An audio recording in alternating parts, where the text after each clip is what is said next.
ಶ್ರವಣವೇ ಮೊದಲಾದ ನವವಿಧ ಭಕುತಿಯ ತವಕದಿಂದಲಿ ಕೊಡು ಕವಿ ಜನಪ್ರಿಯ. ರೀ ಏನು ಒಂದ್ ನಿಮಿಷ ಬರ್ರಿಲ್ಲ. ಏನಾಯ್ತು?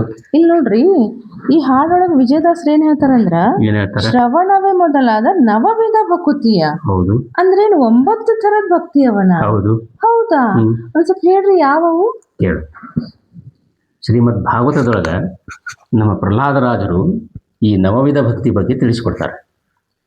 ಶ್ರವಣಂ ಕೀರ್ತನಂ ವಿಷ್ಣೋ ಸ್ಮರಣಂ ಪಾದಸೇವನಂ ಅರ್ಚನಂ ವಂದನಂ ದಾಸ್ಯಂ ಸಖ್ಯಮಾತ್ಮ ನಿವೇದನಂ ಅಂತ ಹೇಳಿ ಇವು ನವವಿಧವಾದ ಭಕ್ತಿಗಳು. ಒಂದ್ ಸ್ವಲ್ಪ ಅದ್ರ ಬಗ್ಗೆ ಎಕ್ಸ್ಪ್ಲೇನ್ ಮಾಡ್ರಿ. ಹೌದಾ? ಫಸ್ಟ್ ಏನ್ ಹೇಳಿದ್ರು? ಶ್ರವಣಂ. ಶ್ರವಣಂ ಅಂದ್ರೇನು? ಭಗವಂತನ ಕಥೆಗಳನ್ನು ಕೇಳೋದು, ಅವನ ಮಹಾತ್ಮ ಜ್ಞಾನವನ್ನು ತಿಳ್ಕೊಳ್ಳೋದು. ಎರಡನೇದ್ದು ಕೀರ್ತನಂ. ಶ್ರವಣದಿಂದ ನಮಗೇನು ಜ್ಞಾನ ಬಂದಿರ್ತದೆ, ನಾವು ಭಗವಂತನ ಬಗ್ಗೆ ಏನು ತಿಳಿದುಕೊಂಡಿರ್ತೇವೆ ಅದನ್ನು ಇನ್ನೊಬ್ಬರಿಗೆ ಹೇಳೋದು, ಅದು ಒಂಥರ ಕೀರ್ತನೆ ಆಗ್ತದೆ.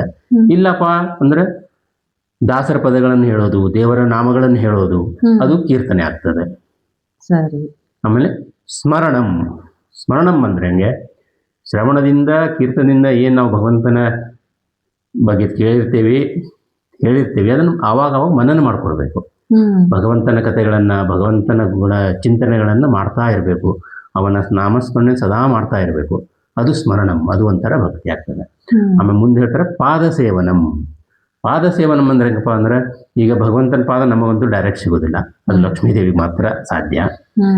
ನಾವೇನ್ ಮಾಡ್ಬೇಕು ಅಂದ್ರೆ, ಫಾರ್ ಎಕ್ಸಾಂಪಲ್ ಇವಾಗ ತೀರ್ಥಕ್ಷೇತ್ರಗಳಿಗೆ ಹೋಗ್ತೀವಿ, ಪಾದಯಾತ್ರೆ ಅಂತ ಹೋಗ್ತೀವಿ, ಪ್ರದಕ್ಷಿಣೆ ಎಲ್ಲ ಮಾಡ್ತೀವಿ ಅಲ್ಲಿ, ಅದು ಒಂಥರ ಪಾದಸೇವನ ಆಗ್ತದೆ. ಮುಖ್ಯವಾಗಿ ಏನಂದ್ರೆ, ಜ್ಞಾನಿಗಳ ಮಹಾತ್ಮರ ಭಗವದ್ಭಕ್ತರ ಪಾದಸೇವೆಯನ್ನು ಮಾಡ್ತೀವಿ, ಅದು ಮುಖ್ಯವಾಗಿ ಪಾದಸೇವನ ಅನ್ಸ್ಕೊಳ್ತದೆ.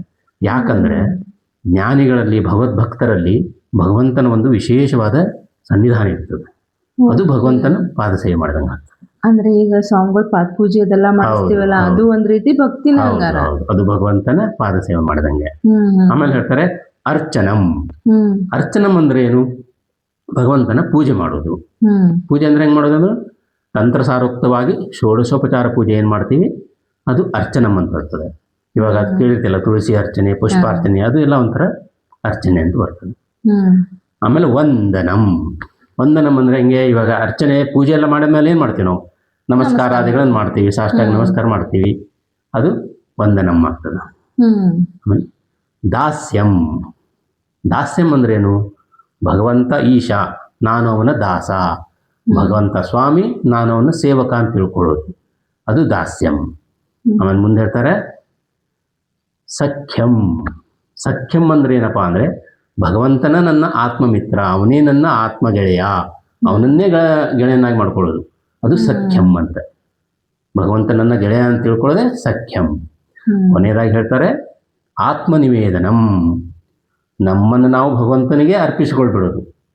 ಭಗವಂತ ನೀನೇ ಗತಿ, ನಿನ್ನ ಪಾದವೇ ಗತಿ ನನಗೆ, ಅನ್ಯಥಾ ಶರಣಂ ನಾಸ್ತಿ ಅಂತ ಅವನನ್ನೇ ಶರಣ ಹೊಂದಿ ನಮ್ಮನ್ನ ಅವನಿಗೆ ಅರ್ಪಿಸಿಬಿಡೋದು. ಹೆಂಗೆ? ಹರಿರೇವ ಪರೋ ಹರಿರೇವ ಗುರು ಹರಿರೇವ ಜಗತ್ ಪಿತರ ಮಾತ್ರ ಗತಿ ಅಂತೇಳಿ ಭಗವಂತನಿಗೆ ನಮ್ಮನ್ನು ನಾವು ಅರ್ಪಿಸಿಕೊಳ್ಳೋದು ಆತ್ಮ ನಿವೇದನಂ ಅಂತ ಹೇಳಿ. ಈಗ ಮೊನ್ನೆ ನಾವು ಮಾತಾಡ್ಲಿಕತ್ತಿದ್ವಿ, ಆವಾಗ ನನ್ನ ಪ್ರಕಾರ ಭಕ್ತಿ ಏನು ಅಂತ ಕೇಳಿದ್ರಿ, ನಾ ಹೇಳಿದೆ ದೇವ್ರ ನಮಸ್ಕಾರ ಮಾಡೋದು, ಪೂಜೆ ಮಾಡೋದು, ದೇವಸ್ಥಾನಕ್ಕೆ ಹೋಗೋದು.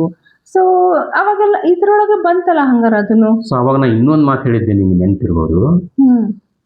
ಈ ನಮಸ್ಕಾರ ಮಾಡೋದು, ಕಣ್ಣು ಮುಚ್ಚಿಕೊಳ್ಳೋದು ಎಲ್ಲ ಕರೆಕ್ಟ್, ಆದ್ರೆ ಅದೇ ಭಕ್ತಿ ಅಲ್ಲ. ಬರೇ ಸುಮ್ಮನೆ ಭಗವಂತನ ಮುಂದೆ ಕಣ್ಣು ಮುಚ್ಚಿಕೊಂಡು ಕೈ ಮುಗಿಕೊಂಡ್ರೆ ಭಕ್ತಿ ಅಲ್ಲ. ಅದರಿಂದ ಏನಿರ್ಬೇಕು? ಮಹಾತ್ಮ ಜ್ಞಾನ ಇರಬೇಕು, ಪ್ರೀತಿ ಇರಬೇಕು, ಸ್ನೇಹ ಇರಬೇಕು, ಅವಾಗ ಅದು ಭಕ್ತಿಯನ್ನು ಗಳಿಸ್ತದೆ. ಇಲ್ಲ ಸುಮ್ಮನೆ ಮೆಕ್ಯಾನಿಕಲ್ ಆಗಿ ಗಂಟೆಗಟ್ಟಲೆ ಭಗವಂತನ ಮುಂದೆ ಕೈ ಮುಚ್ಕೊಂಡಿದ್ರೆ ಕೈ ನೋಯ್ತಾವ, ಗಂಟೆಗಟ್ಟಲೆ ಮೆಕ್ಯಾನಿಕಲ್ ಆಗಿ ಕಣ್ಣು ಮುಚ್ಕೊಂಡು ನಿಂತ್ರೆ ನಿದ್ದೆ ಬಂದ್ಬಿಡ್ತದೆ, ಅದು ಭಕ್ತಿ ಅನ್ಸ್ಕೊಳ್ಳೋದಿಲ್ಲ. ಸರಿ. ಈಗ ಇನ್ನೊಂದೇನಪ್ಪಾ ಅಂದ್ರ, ಈಗ 9 ವಿಧ ಭಕ್ತಿ ಹೇಳಿದ್ರಿ, ನಾವ್ ಎಲ್ಲಾನು ಮಾಡ್ಬೇಕಾ ಇದನ್ನ? ಈಗ ಸರ್ವೇ ಸಾಮಾನ್ಯವಾಗಿ ನಾವು ಎಲ್ಲಾ ಸ್ವಲ್ಪ ಮಾಡೇ ಮಾಡ್ತೀವಿ, 10% ಹೆಚ್ಚು ಕಡಿಮೆ ಆಗ್ತದೆ, ಒಂದ್ ಹೆಚ್ಚು ಅಂತೀವಿ, ನಮ್ಮ ಯೋಗ್ಯತಾನುಸಾರ ನಮ್ಮ ಭಕ್ತಿ ಮಾಡೇ ಮಾಡ್ತೀವಿ. ಆದ್ರೆ ಇದರಲ್ಲಿ ಒಂದೊಂದು ಮಾಡಿದ್ರು ಮಹಾ ಫಲ ಅದ. ಈ ನವವಿಧ ಭಕ್ತಿಯೊಳಗೆ ಒಂದೊಂದನ್ನೇ ಮಾಡಿ ಭಗವಂತನನ್ನು ಒಲಿಸಿಕೊಂಡು ಅವನು ಪ್ರಸಾದ ಪಡೆದು ಉದ್ಧಾರ ಆದವ್ರ ಕಥೆಗಳು ಶ್ರೀಮದ್ ಭಾಗವತದೊಳಗೆ ಬಂದೇ ಬರ್ತಾವ. ಹೌದಾ?